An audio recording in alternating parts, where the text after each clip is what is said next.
Hey guys, welcome to the Go and Chess Trio. This is Nandhini. In this video, we shall be covering everything related to the legal trap for white as well as black. Let's begin.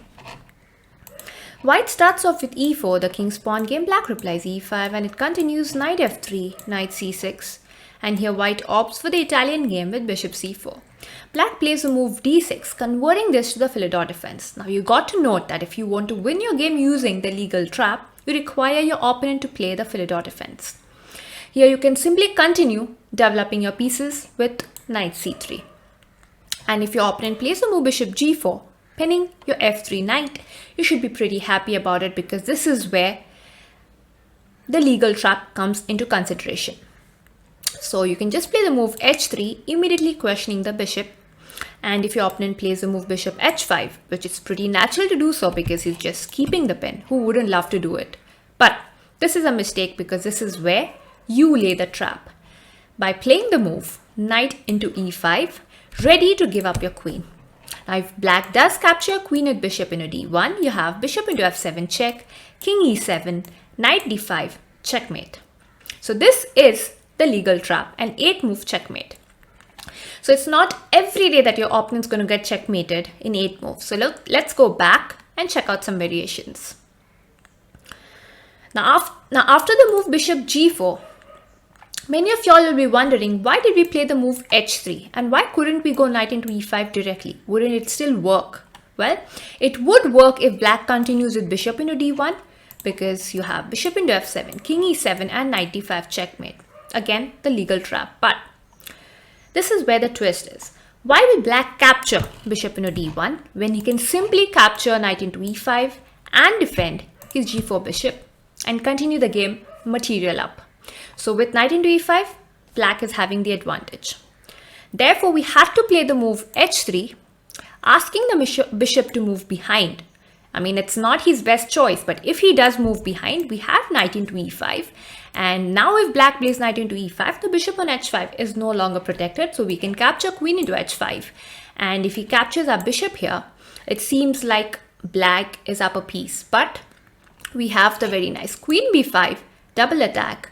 And after queen d7, queen into c4, we get back our piece and we continue the game a pawn up.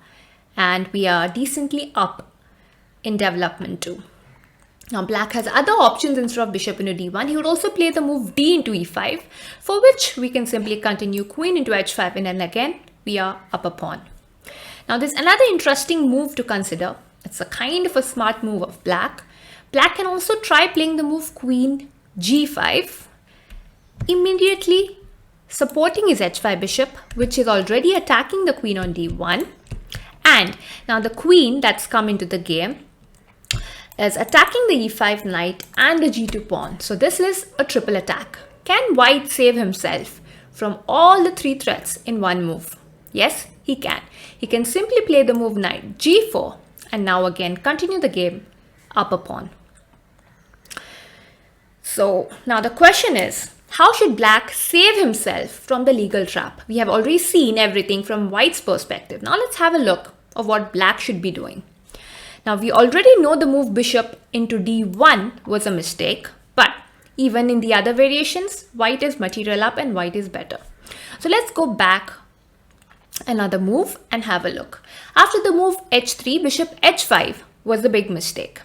Here the best choice for black will be simply bishop into f3, giving up his bishop, though white is really happy after queen into f3 because he's having a developed and well-placed queen on f3 and he's threatening a one-move checkmate, because of which black cannot play the move knight d4, hoping for white to come back with queen d1 because white will simply capture queen into f7 checkmate. So here first black got to block the threat with knight f6, and over here now black has the threat of knight d4, trying to kick away the queen back to its original square. But white can simply continue with the move knight e2, taking control of the d4 square and having a slight advantage because his pieces are betterly placed.